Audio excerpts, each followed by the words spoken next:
Hello guys, welcome back to Emu Talks channel. இன்னைக்கு நம்ம பார்க்க போகிற டாபிக் என்னன்னு பார்த்தீங்கன்னா, கருப்பு கவனி கஞ்சி எப்படி செய்யறதுன்ட்டு.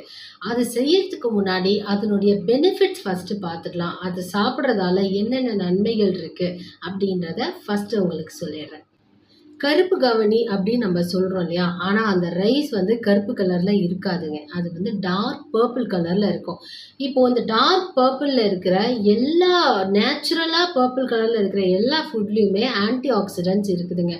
ஸோ நேச்சுரல் பர்பிள் கலர் அப்படின்னு பார்த்தீங்கன்னா ப்ளூபெர்ரி, பிளாக்பெர்ரி, எக் பிளான்ட்டு, அப்புறம் அந்த பர்பிள் கேபேஜ், கோஸ் இருக்கு இல்லைங்களா. இப்போ பார்த்தீங்கன்னா நல்லா பர்பிள் கலரில் கோஸ் எல்லாம் வருது. ஸோ இது எல்லாத்துலேயுமே ஆன்டி ஆக்சிடென்ட்ஸ் அதிகமாக இருக்கும். இப்போ ஆன்டி ஆக்சிடென்ட்ஸ் அதிகமாக இருக்கிறதால நம்மளை கேன்சர்ல இருந்தோ ஹார்ட் டிசீஸ்ல இருந்தோ கண்டிப்பாக அது ப்ரிவென்ட் பண்ணும்.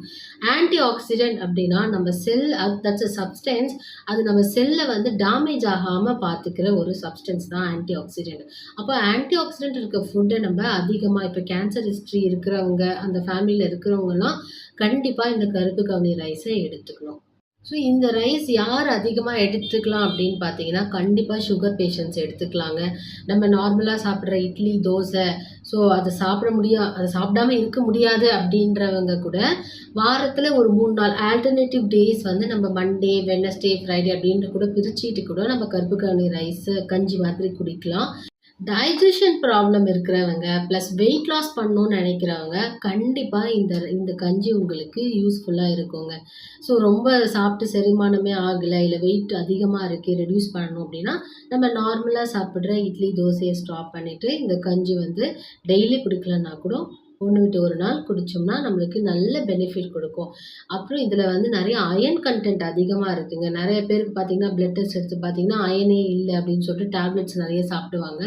ஸோ இந்த ரைஸ் எடுத்துக்கிட்டிங்க அப்படின்னா கண்டிப்பாக அயன் கண்டென்ட். நிறைய பேர் சாதமாக சாப்பிடுவாங்க. சாதமாக சாப்பிட பிடிக்கல, எனக்கு அந்த ஒயிட் ரைஸ் தான் எனக்கு பிடிக்கும் அப்படின்றவங்க ஒரு ஆல்டர்னேட்டிவ் டேஸில் கூட கஞ்சி காசி நம்ம குடிச்சிக்கலாம்.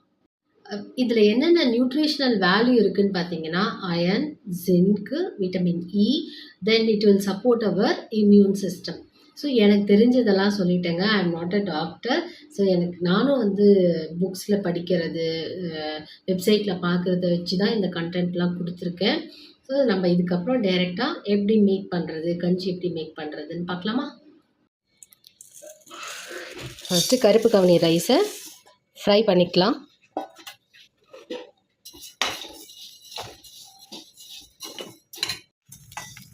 நல்லா வெடிக்கிற மாதிரி சவுண்ட் வருங்க ரைஸ் ஃப்ரை ஆகும்போது. அது நல்லா பொரியும். நம்ம ஃப்ரை பண்ணிக்கிட்டே இருக்கோம், அப்படியே விட்டோம்னா வந்து தீஞ்சிடும். ஃப்ரை பண்ணுறதுக்கு முன்னாடி ரைஸை ஃபஸ்ட்டு வாஷ் பண்ணிவிடுங்க. வாஷ் பண்ணிவிட்டு ஒரு கிளாத்தில் நல்லா விரித்து போட்டு ஃபேன் காற்றுல நல்லா ட்ரை பண்ணிவிடுங்க. ட்ரை பண்ணிவிட்டு அதுக்கப்புறமா எடுத்து கொஞ்சம் நேரம் கழித்து ஃப்ரை பண்ணிங்கன்னா நல்லாயிருக்கும். அதில் இருக்க இம்ப்யூரிட்டிஸ் எல்லாம் போயிடும். அதுக்காக தான். நல்லா பொரிஞ்சிடுச்சு பாருங்கள் ரைஸு. பிளாக் ரைஸ் அப்படியே வந்து ஒயிட்டாக கொஞ்சம் கொஞ்சம் நிறைய பொரிஞ்சிருக்கு பாருங்கள். இந்த மாதிரி பொரியிற ஸ்டேஜ் நல்லா பொரிஞ்சிருச்சுன்னா இதை வந்து ஆஃப் பண்ணிடலாம். சிறுபயிறு எடுத்திருக்கேன். எவ்வளோ நம்ம கருப்பு கவுனி அரிசி எடுத்தோமோ அதுக்கு ஈக்குவலாக நான் போட்டிருக்கேன். அப்போ தான் நல்லா டேஸ்ட்டாக இருக்கும். 3 கிளாஸ் கருப்பு கவுனி எடுத்திருக்கேன், அதே 3 கிளாஸு சிறுபயிறு எடுத்திருக்கேன்.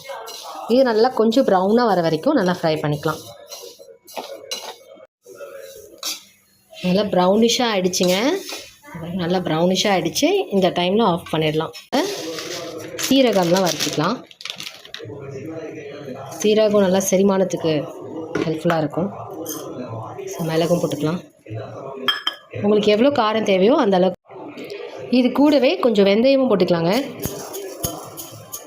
குளிர்ச்சியாக இருக்கும். சோம்பு, பெருஞ்சீரகம்னு சொல்லுவாங்க. ஸோ இதுவும் டைஜஷனுக்கு நல்லா ஹெல்ப்ஃபுல்லாக இருக்கும். இது எவ்வளோ நேரம் ஃப்ரை பண்ணோம் அப்படின்னா அந்த ஸ்மெல் வரும், நல்லா மிளகு ஸ்மெல்லு, சீரகம், சோம்பல், இந்த ஸ்மெல்லாம் நல்லா வரும். அது வந்ததுக்கப்புறம் நம்ம ஆஃப் பண்ணிக்கலாம். அவ்வளோதாங்க, எல்லாத்தையுமே நம்ம தனித்தனியாக வறுத்து வச்சாச்சு. ரைஸ், பருப்பு, மிளகு, சீரகம் எல்லாமே நம்ம தனித்தனியாக வறுத்தாச்சு. இதுக்கப்புறம் நம்ம எல்லாத்தையும் ஒன்றா கிரைண்ட் பண்ணிட வேண்டியது தான்.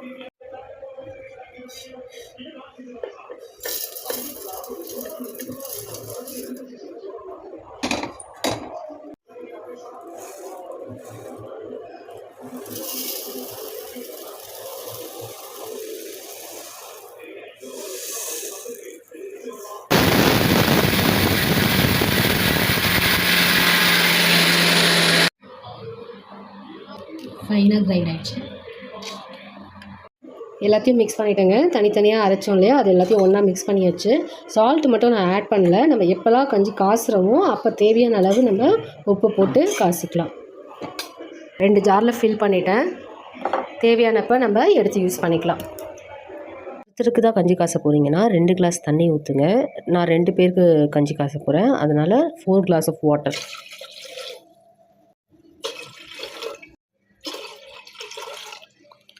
கிளாஸ் ஆஃப் வாட்டர் ஆட் பண்ணிட்டேன். 2 கிளாஸ் வாட்டர் ஆட் பண்ணிங்கன்னா 3 ஸ்பூன்ஸ் ஆஃப் பவுடர் போட்டுக்கோங்க. நம்ம அரைச்சி வச்ச பவுடர். இந்த ஸ்பூன் பாருங்கள், இதால் 3 ஸ்பூன் போட்டால் போதும். இப்போ நான் 2 பேருக்கு செய்கிறதால 5 to 6 ஸ்பூன் போடலாம்.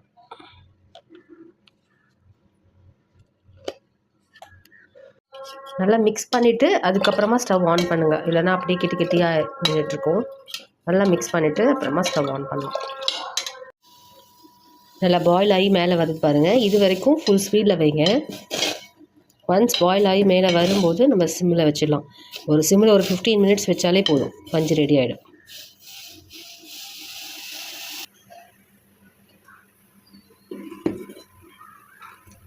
அவ்வளோதான், ரெடி ஆகிடுச்சிங்க கஞ்சி. ஆற வச்சு குடிச்சிடலாம்.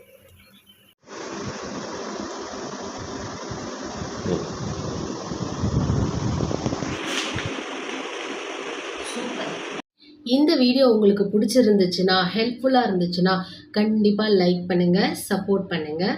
தேங்க்யூ.